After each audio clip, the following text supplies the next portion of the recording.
Hey guys, what's up? Welcome back to another video, and today we're going to be taking a quick look at this guy. Now this is the Eachine Fury Wing, and now this is from Banggood, and this is supposedly supposed to be a sort of race FPV wing, although I can tell you right now, it's not a race wing. So let's get this guy open and see what we have. So we have the vertical stabilizers, we've got the carbon cross beam there for the middle, we have our wings.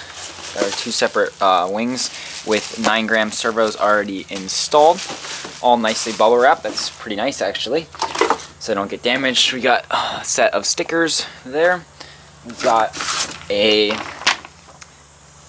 very crude assembly diagram, but you don't really need that. It's super simple to put together. And this box here, we have the prop. They only give you one prop, which is severely disappointing, but this is sort of the HQ 6045 style prop, so it should just be, you know, you can use any normal 6-inch prop, although it should also work on 5 and 7-inch. And then as we open the fuselage here, we can see it's sort of built up with carbon on the sides and the bottom. The receiver is already mounted right there. You have room up front for your FPV equipment, and the motor is mounted in the back. So the only thing you need to include for this plane to get it ready to go is a battery, a receiver, and a radio. And now the motor in the back is the Racer Star BR2216, so that's why I'm saying this isn't really a racing wing. That's a ridiculously large motor for something like this. I don't know why they went with the 2216. That just adds so much weight. That's like 60 grams in the back there. I think like a powerful 2207 is more than enough, but hey, maybe this will be a decent long-range cruiser wing. And then the ESC is just some generic 40 amp ESC in there. It really shouldn't matter. Already has an XT60 on it. So let me just go ahead real quick and assemble this guy. Okay, so for the wings, they have the servo cables already tucked in there, and we're just gonna put the carbon spar in to the end stop, and then this guy just should fit through this middle big hole right here. Just put that through, and then as you bring it in, there's sort of a square cut out right where the servo cable is for that to come through. And then that just pops right in, and there are magnets right here and here.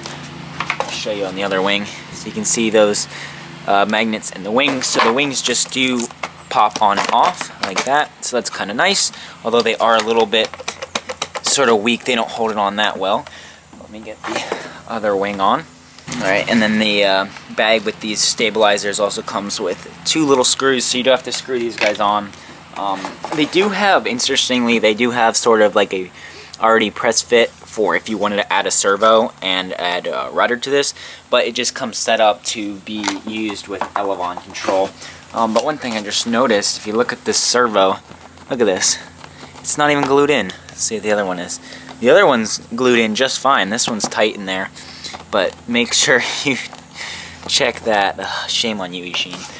So these will just go into these little cutouts here, and then take one screw up from the bottom into this piece. Alright, and we are back, and I have everything fully built up here. You can see I installed a receiver. This is actually just a FreeSky D4R2, old PPM receiver, but it works just fine. You just plug the channels in, the 2 aileron channels into 1 and 2, and then the throttle into channel 3, AETR, at least for FreeSky. And I just sort of taped an antenna here and taped one up on the vertical to get really good range there.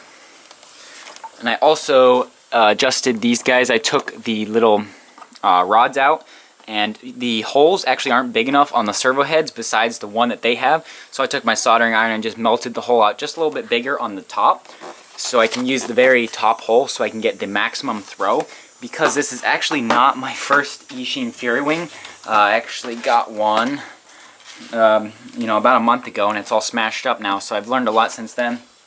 And the throws on this guy is really low. It's really doesn't have much, takes a long time to turn, really not very responsive, so I put the servos all the way up to the max there. And then for setting up elevons in your radio, it's super simple. If you have a Tyrannus, you can just simply go through the menu when you create a model, but select a plane and don't select rudder, and it'll set the elevons up all for you, which I have done. Alright, here we are. Everything's ready to go. I got the prop installed. Make sure you put it on upside down so the thrust is coming out this way, so it's pushing it forward because it's a pusher motor. Got a R-Line 4S 1550 in there. When I first tried before with my other Fury wing that I showed you, that's all smashed and broken. I was trying to use a 4S 2200 and a Runcam 2 up front, which is actually what they recommend, but it was just so heavy. I think that's why, because it broke on takeoff. It always, like, it was super, almost impossible to take off, because you want to kind of throw it by the wing, because you don't want to do here, because your hand could get cut by the prop as you're letting it go. But the magnets aren't that strong, so you can't like whip it, so you need a high takeoff speed. So hopefully this will work to keep the weight a lot lower, but I feel like it's going to be too back heavy without the camera up front. But we'll see. I'll probably break it anyways. Just sort of stick that in there. Should be good. Yep, thrust coming out there.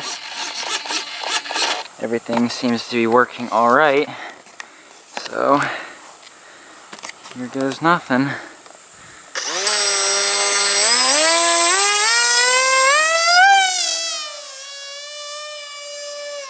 Well, it's in the air. And let me tell you, wow, this is fast. Before I was using a 60-60 propeller. That might have been also part of the reason why my takeoffs were so difficult. Holy crap, this thing's fast. This 60-45 is performing much better. I'm needing to do a lot of trimming, and this thing does not want to fly slow. Holy crap, that's the slowest speed it can go. It needs a ton of trimming though. This is fully chopped throttle gliding.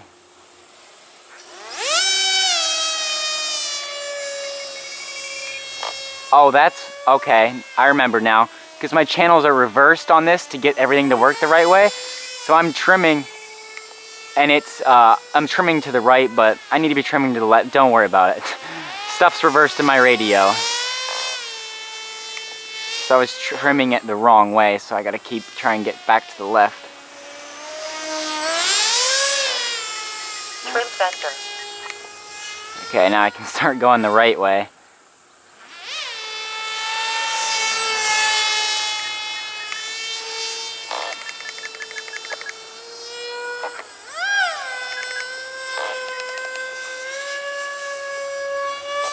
But wow, and it definitely does fly much better with the control horns for the servos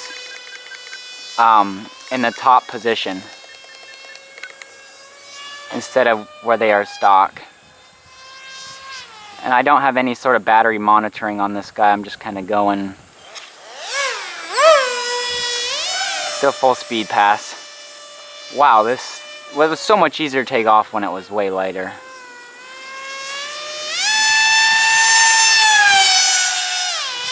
Alright, probably not as fast as the 60-60 I had on the other one, but I'd say it's probably about 100 miles an hour at least. Oh yeah, that roll rate is much better.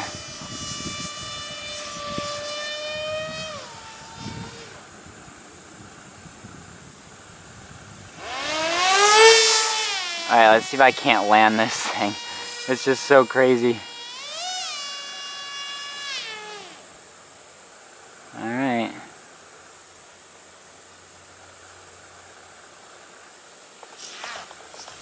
Oh, wow, that thing comes in hot.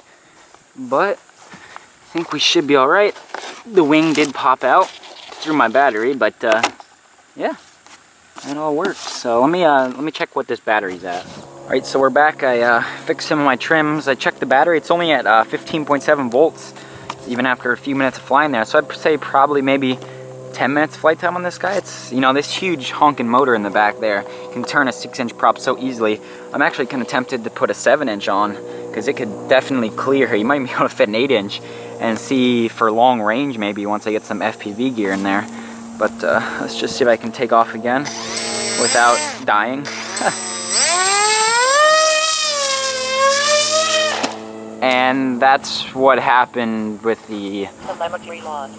old wing. So it looks like we split our wings apart, but since they just do kind of pop off, receiver came loose, there really shouldn't be any damage. Just sort of stick stuff back down. Battery flew out. Let's just stick that back in there, plug it back in. Telemetry recovered. I wonder why it did that time though. The launch didn't seem any different. Let's just check the surfaces.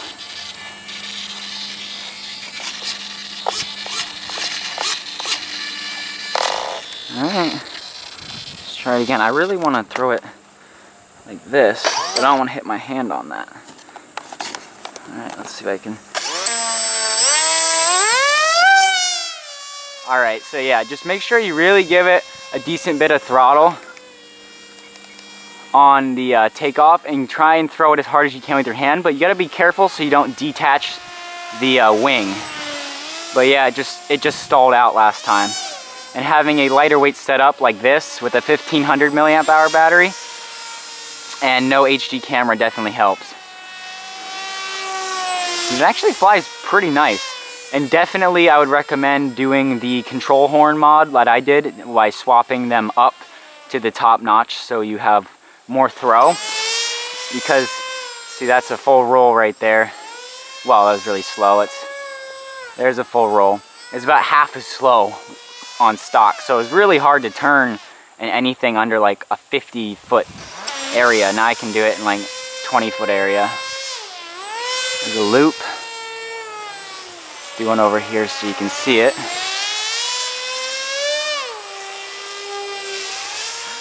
But yeah, this guy actually has a lot of power. That 2216 motor. Kind of unnecessary, I think, for a 6-inch, but you know, it gets the job done, and it should be pretty efficient because it has no trouble turning it.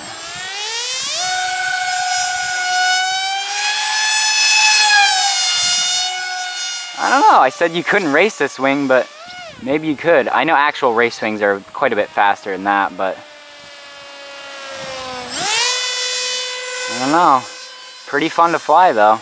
Just wish it was a little quieter, but pretty much all wings are like this. And now that I have it trimmed out, man, it's flying hands off, just stay in a line. A little inverted. I'm not the best at inverted, but it can do it. Man, it's loud.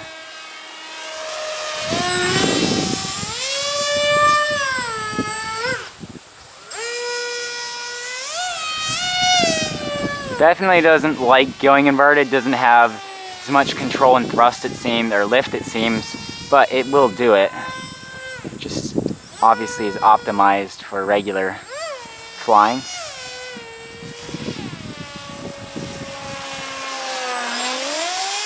But yeah, not so bad. Flies pretty stable.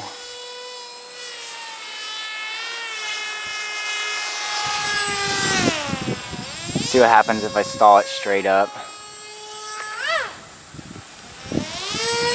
Alright, not very bad there.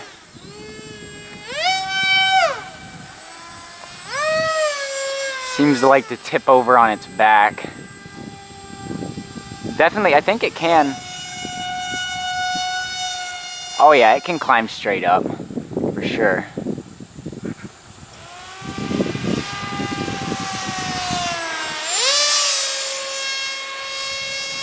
See how it glides. It fully stops the prop. You can see the prop's just back there.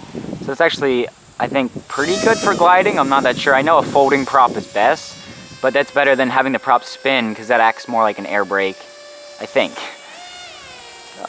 Correct me if I'm wrong in the comments. But yeah, it holds its speed pretty well, but that actually makes landing's kind of difficult. So let's see if I can land better this time.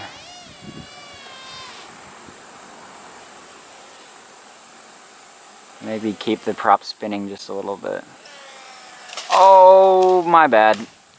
So let's see if there's any damage. Looks like my receiver antenna's disconnected there, and the fuselage kind of spins around. But I think it should be alright. Alright, so I got it all put back together, and there was no damage. My antennas just sort of popped off, the receiver popped off, but just stuck it back together.